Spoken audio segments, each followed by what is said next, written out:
for the first time, I'm going to say I'm happy to be back because your girl is booted and suited because it is warm weather, baby. Warm weather. So these boots, I bought them off Amazon. Yes. And I'm wearing Edward's shirt, but that's a long story.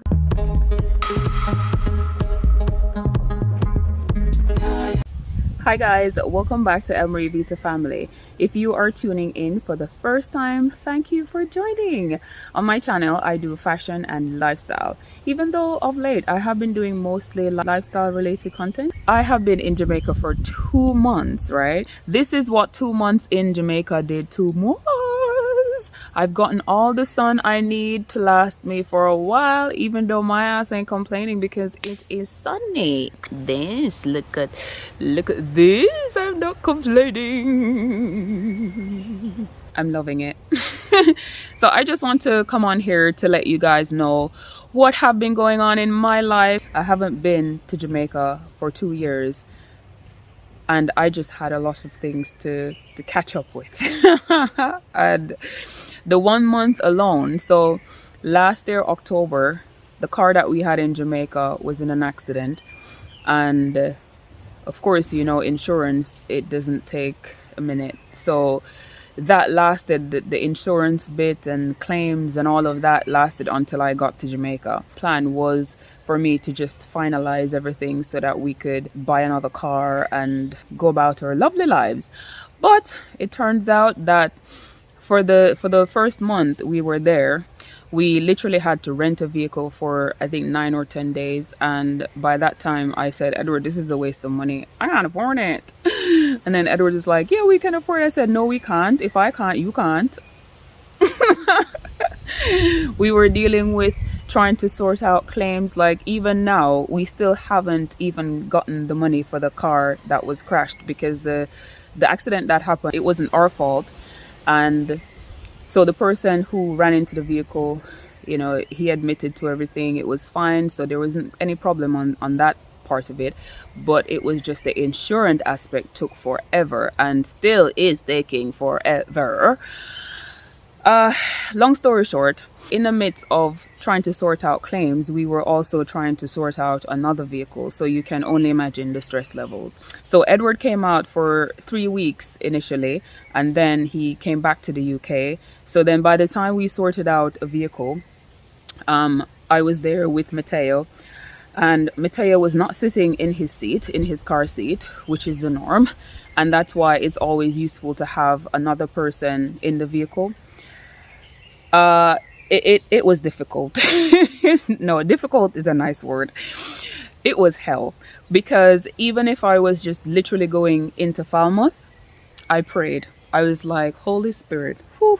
Because by the time I started driving, Matteo would get up, and when you're driving in Jamaica, your eyes, your ass, everything have to be on the road. Like you literally have to have eyes in the back of your head when you're driving in Jamaica. Whenever I took the chance and went into Falmouth, I was either going into Falmouth and relying on my sister leaving work to be in the vehicle so I could, you know, do a few errands here and there.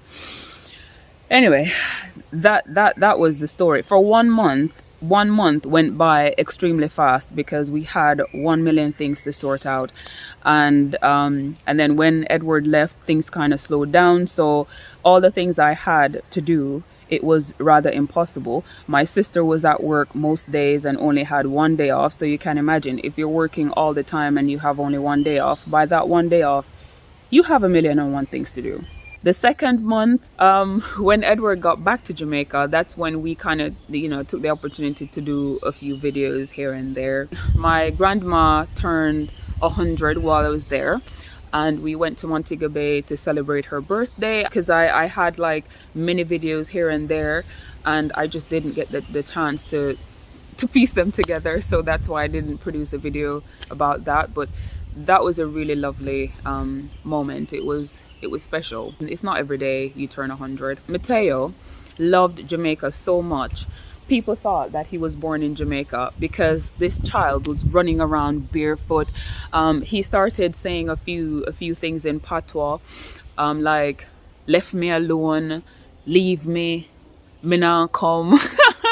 just just a few little things here and there, which gave mama a proud moment right there. Even though he's been to Jamaica twice, he probably won't remember that, but I would like to continuously bring him to Jamaica so that he can not just say he's Jamaican, but also understand what being a Jamaican is all about, because he will understand how British he is because he's here most of the time, and that's why it's important for me to bring him to Jamaica so that he can get that authentic side to him straightened out. We went to FDR hotel for a week because we were so exhausted. We just needed a break, and going to FDR was perfect because a nanny is included, so why wouldn't we go? Hello. To be completely honest with you, in terms of us enjoying ourselves and maybe going out per se, we did not do a lot of that because majority of the time we were sorting out stuff. House related, car related, family related, you name it. That's what we were doing. We did manage to go to Good Hope Great House, which is where Edward and I got married. I wanted to show Matteo, not that he's going to remember. Oh, and I also managed to sort out Daddy's headstone because that have been bugging me when I was in the UK. So that's sorted to an extent. There's still more work to do, but at least I won't go to the Martha Brace Cemetery and talk to somebody else who is not my dad, because that's what I did the first time. Shade. I had my ID, my Jamaican ID that needed sorting out. It's been expired since 2017. I also was trying to get a Jamaican passport for Matteo. However, it seemed as if it was way more complicated to do it in Jamaica than to do it here. He needs to be naturalized, and then after that I can apply for a passport for him. However, I need to do the naturalization first, and then after that process I apply for a passport. During that time, Edward was doing some research here in the UK and realized that it's probably easier for us to do it in the UK because we are able to do both at the same time, which I still haven't investigated that yet, but Edward said that's the case, so I am taking his word for it. When it was time to leave Jamaica, so we got Matteo so tired because when we were leaving the UK to Jamaica, it was a nightmare on the plane. Let me tell you, I did not sleep. I had bags under my eyes. I could sell them for days. I was completely exhausted. We were running after Matteo left, right and center, and I just thought this is too much. I can't cope. So because of that, when we were about to head back to the UK, I made sure that Matteo did not sleep because I did not want him to be energetic on the plane. However, when we got to the airport, they said we should go to the gate and they will tell us what. We got to the gate and holy but solely, the flight is cancelled.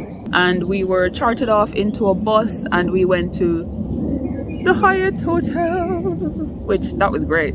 I've been there when it was called the Ritz-Carlton and it was amazing just the way it was before, but now it's called the Hyatt Hotel Rose Hall, and it was an experience. It was a great experience. However, we didn't get to enjoy it as much as we probably wanted to because all three of us were so tired.